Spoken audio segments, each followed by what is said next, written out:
Bismillahirrahmanirrahim. Alhamdulillah wassalatu wassalamu ala Rasulillah. Nabiyyina Muhammad ibn Abdullah wa ala alihi wa sahbihi ajma'in, amma ba'd. Sambungan pelajaran kita dalam kitab Muqaddimah Aqidatul Muslimin. Muqaddimah itu makna permulaan. Permulaan kepada akidah, pegangnya orang Islamnya, inilah kitab kitanya. Kena faham ni dulu. Bila habis muqaddimah ni, dia akan masuk pada yang pertamanya, dia akan bicara sesuatu pula. Startnya rukun Islam yang pertama, mengucap dua kalimah syahadah.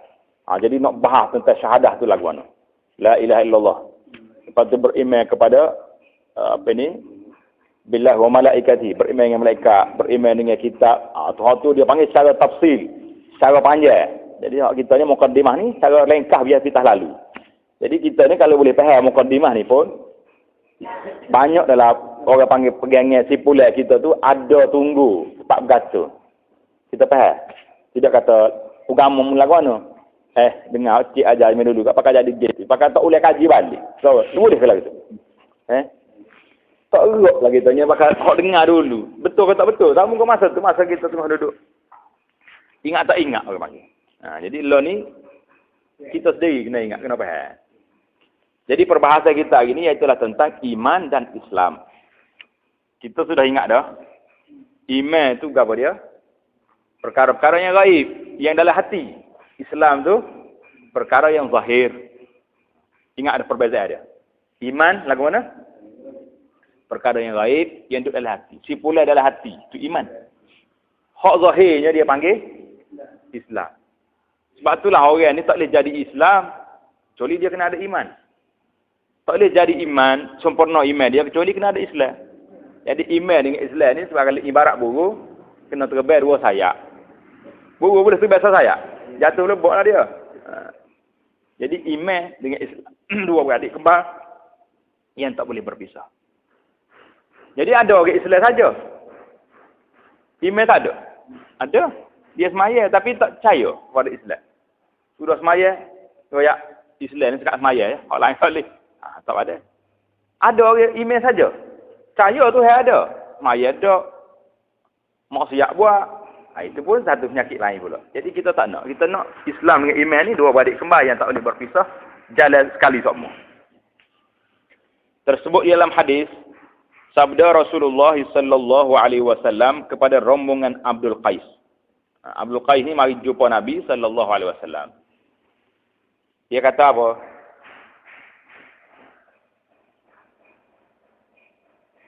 Abdul Qais ni dia mari jumpa Nabi sallallahu alaihi wasallam.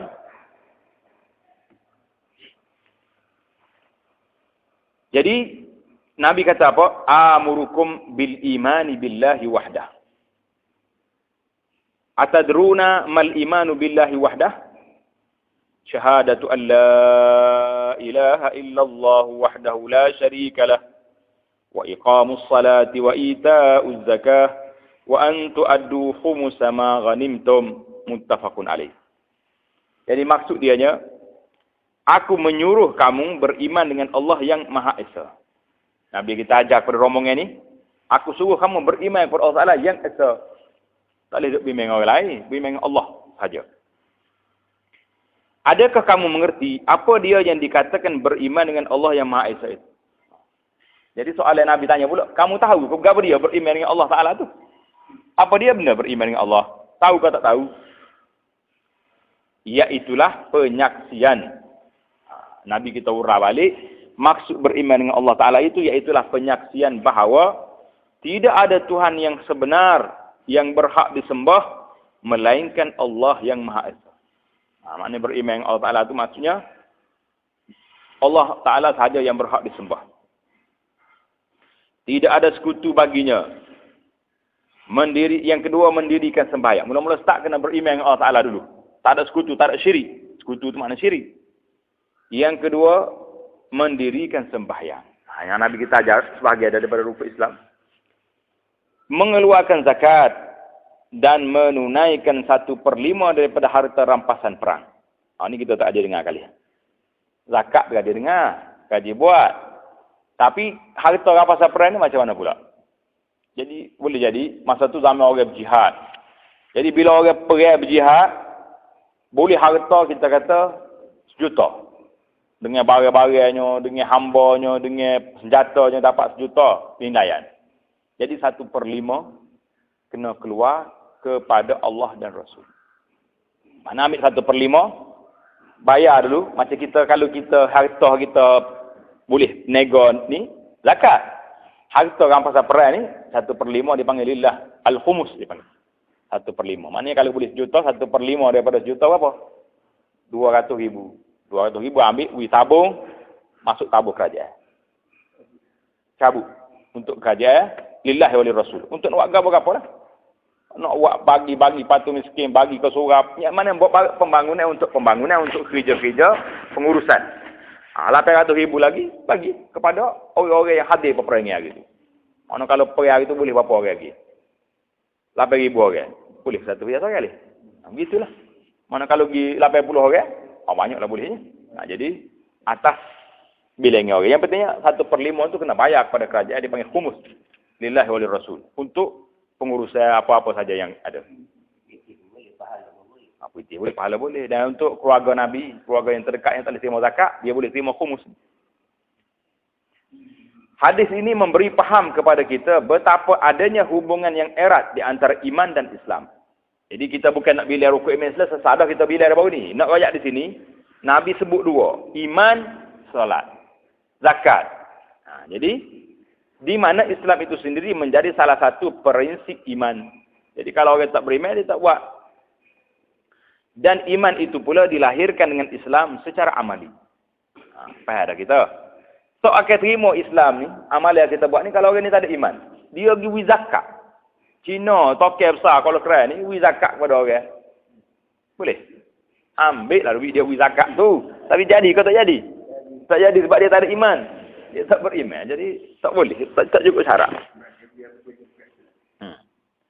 Jadi, secara amalinya Islam. Tapi, amali tak amali pun, kalaulah dia tidak beriman, tak terima.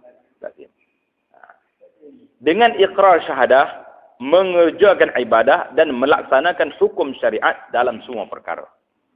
Bukan kata ibadat, muamalat, nikah kahwin saja. Hukum syariat apa-apa saja pun.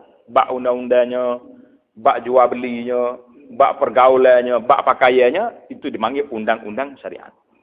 Kita ni bila sebut undang-undang syariat, jangan ingat hudud saja. Tengah orang kita ni, bila sebut cakap, nak laksana hukum duduk kat tangan. Apa hidup kat tangan, kat tangan? Kat tangan ni untuk orang curi. Kalau orang tak jahat nak kat apa tangan dia? Tak ada. Tak ada kat tangan orang kosi. Islam ni bukan pakai sut tangan. Itu cara dia. Lepas tu, kalau orang tina tak tutup kepala, kerak kepala dia. Itu dia panggil, yang berarti tidak kerak dengan pacung. Kita kerak dengan undang-undang peraturan. Namun kena tutup lah. Ini aurat. Orang lelaki-lelaki hidup selok kain pun. Nampak lebih pada aurat dia. Kena suruh tuduh. Itu semua tu perundangan Islam yang kita kena buat. Jangan duduk faham. Islam duduk semaya ya. Berhenti sekatu. Kat puasa. Semua sekali. Beriman seseorang itu ialah dengan kepercayaan yang menjadi akidah. Apa makna orang itu beriman? Dia percaya yang menjadi akidah dia tanpa syak. Dengan dia tidak ragu lagi. Dan waham. Waham pun ragu jugalah. Dengan rukun-rukun iman. Dan Islamnya seorang itu ialah dengan pengakuan serta amalan yang menjadi tanda kepada kita.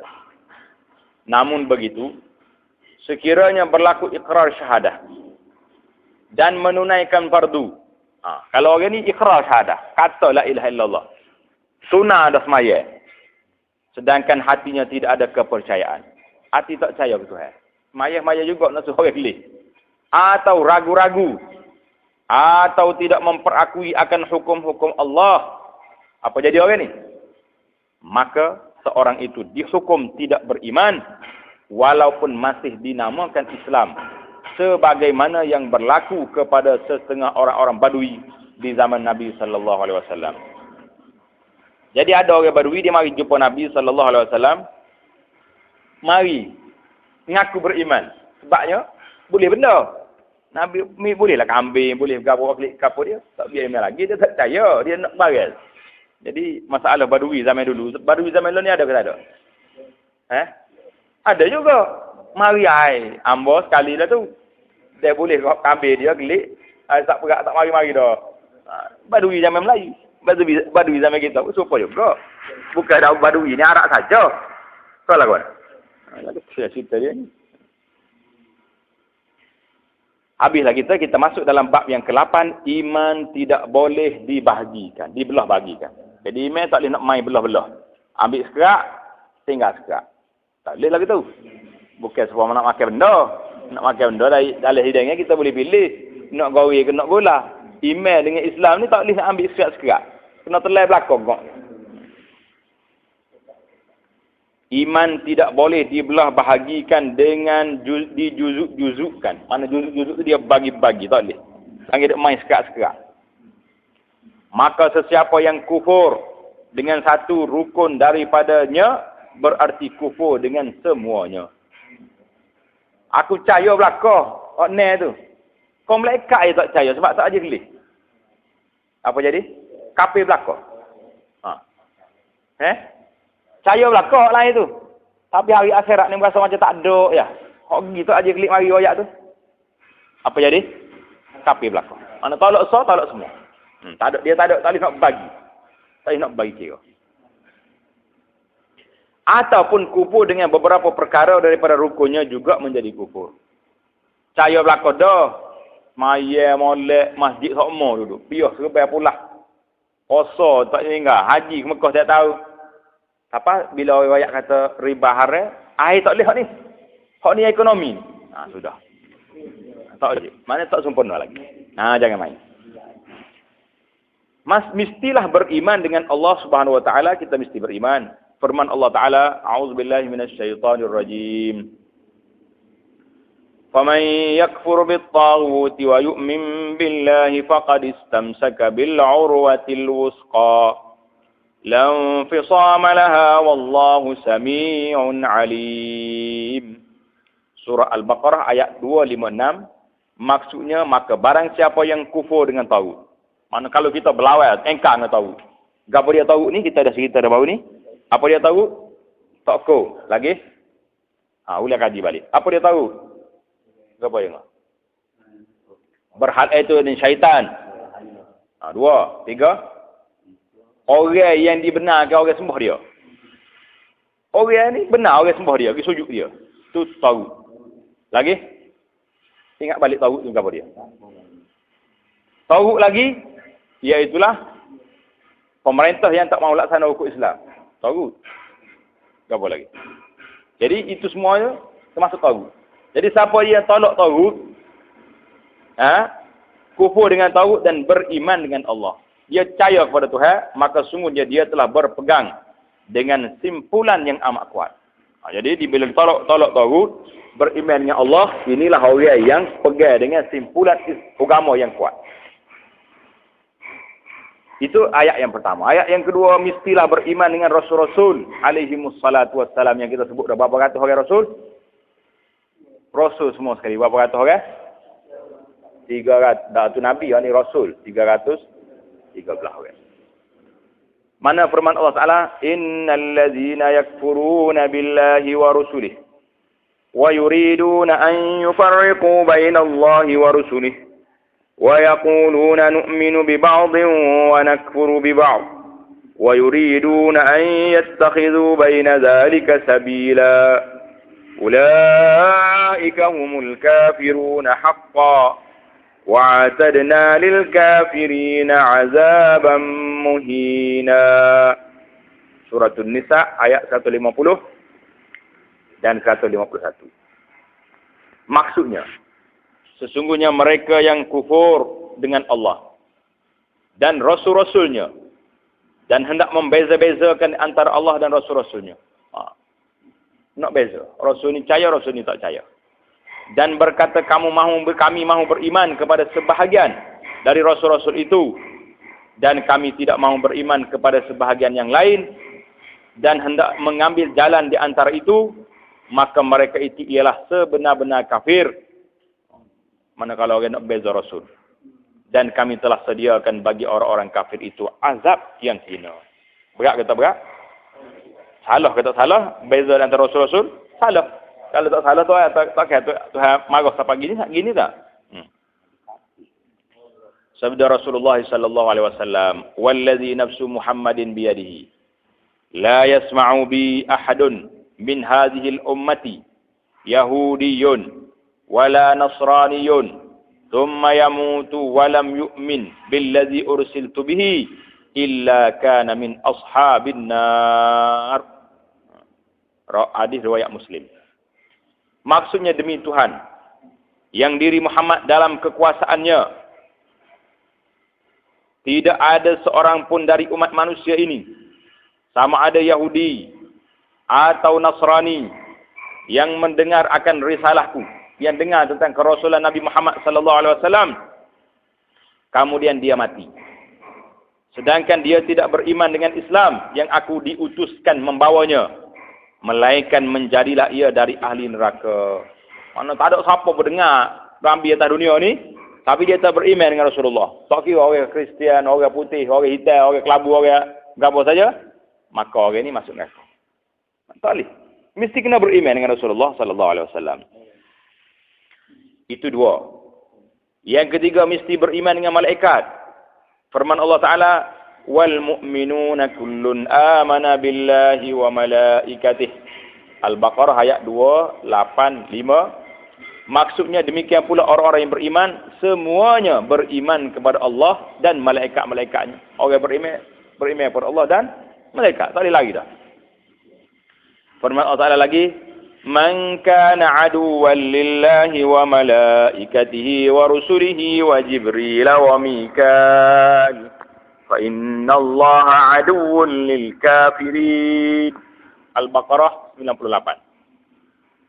Maksudnya barang siapa yang menjadi musuh Allah, musuh malaikat-malaikatnya, rasul-rasulnya, Jibril dan Mikail, maka sungguhnya Allah adalah musuh orang-orang kafir. Maknanya kalau dia musuh dengan malaikat, musuh dengan Tuhan adalah. Tak boleh nak pisah. Dalil kita ini, kita bawa satu-satu. Dalil yang menunjukkan tak boleh pisah di antara semua rukun iman. Itu kena percaya belakang. Habis kita. Mestilah beriman dengan kitab.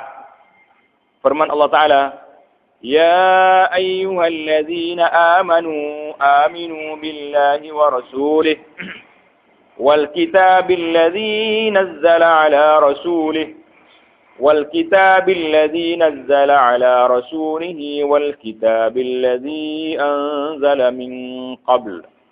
An-Nisa 136.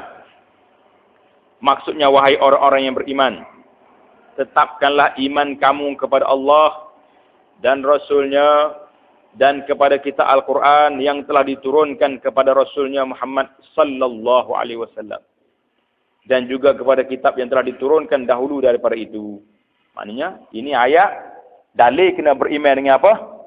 Dengan kitab.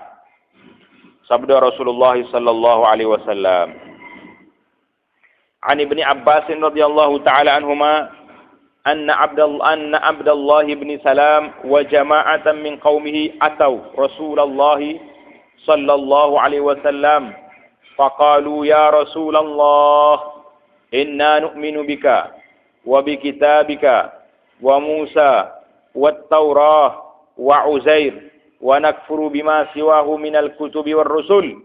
Faqala Rasulullah sallallahu alaihi wasallam, "Bal aminu billahi wa rasulihi Muhammadin wa bi kitabihi al-Quran wa bi kulli kitabin kana qablahu." Rawahu Imam As-Sa'labi. Maksudnya daripada Abdullah bin Abbas radhiyallahu taala anhuma, bahawa Abdullah bin Salam ni orang bekas kepada ketua padri Yahudi di Madinah. Ketua Yahudi. Tapi dia masuk Islam. Dia ni di antara orang Yahudi yang masuk Islam. Dia dan serombongan dari kaumnya datang menghadap Rasulullah sallallahu alaihi wasallam. Lalu mereka berkata, "Ya Rasulullah, sesungguhnya kami beriman kepadamu dan kitab Al-Quran yang diturunkan kepadamu, dan kepada Nabi Musa, dan kepada kitab Taurat, dan kepada Uzair." Ini ya dia percaya. Dan kami kufur terhadap yang lain dari kitab-kitab dan rasul-rasulnya. Hak lain tak percaya belakang. Pada kata ada cara tu, maka Rasulullah sallallahu alaihi wasallam bersabda, Nabi kita jawab, bahkan kamu hendaklah beriman kepada Allah dan Rasulnya Muhammad sallallahu alaihi wasallam dan kitabnya Al-Quran dan pada tiap-tiap kitab yang diturunkan dahulu daripadanya. Tak boleh. Kena pergi belakang. Jadi tak boleh nak pisah. Mestilah beriman dengan hari akhirat. Firman Allah Ta'ala, وَقَالُوا إِنْ هِيَ إِلَّا حَيَاتُنَا الدُّنْيَا وَمَا نَحْنُ بِمَبْعُوثِينَ وَلَوْ تَرَى إِذْ وُقِفُوا عَلَى رَبِّهِمْ قَالَ أَلَيْسَ هَذَا بِالْحَقِّ قَالُوا بَلَى وَرَبِّنَا قَالَ فَذُوقُوا الْعَذَابَ بِمَا كُنْتُمْ تَكْفُرُونَ. Surah Al-An'am ayat 29 dan 30. Maksudnya, dan mereka berkata, hidup hanyalah kehidupan kita di dunia sahaja. Siapa dia kata ni? Orang kafir ni ke hidup untuk makan. Bukan makan kerana hidup. Kita orang Islam ni makan kerana itu. Orang kafir hidup kerana makan. Tu dia kerja siang malam tak ada kerja. Cak makan. Kita Islam makan kerana hidup. Apa makan? Hidup lagi. Kalau mati tak makan dah. Jadi dia kata apa? Hidup hanyalah kehidupan kita di dunia sahaja dan kita sekali-kali tidak akan dibangkitkan. Dia tak percaya kiamat. Dan seandainya kamu melihat ketika mereka dihadapkan kepada Tuhan mereka waktu dia nak mati, firman Allah Ta'ala, bukankah kebangkitan ini benar? Aku ayat ada ke hari kiamat ada? Ada ke tak ada? Ada. Mereka menjawab, bahkan sungguh benar demi Tuhan kami. Jadi hijau dah benar masa tu. Benar masa nyawa duduk leko. Tak jadi dah. Firman Allah berfirman, maka rasakanlah azab ini disebabkan kamu mengkufurinya. Tu yang kata rasakanlah azab. Dah mengkufur sangat. Kemon. Tak usah duduk kecik banyak. Tak ada faedah dah kecik banyak. Ada faedah lagi? Ada. Sabda Rasulullah sallallahu alaihi wasallam, la yu'minu 'abdun hatta yu'mina bi arba'in. Yashhadu an la ilaha illallah wa anni rasulullah ba'athani bil haqq wa yu'minu bil maut wa yu'minu bil ba'thi ba'dal maut wa yu'minu bil qadari, rawahu Tirmizi. Maksudnya, seorang itu tidak menjadi mukmin sehingga dia beriman sekurang-kurangnya kepada 4 perkara. 4 perkara ni kena percaya. Iaitu meyakini bahawa tiada Tuhan yang berhak disembah melainkan Allah. Ini asaslah. Dan bahawa aku ialah Rasulullah yang diperutuskan membawa kebenaran. Percayakan mati dan percayakan kebangkitan sesudah mati serta percayakan qadar. Ini adalah antara rukun iman yang disebut sebahagian daripadanya. Yang seterusnya beriman dengan qadar. Beriman dengan qadar.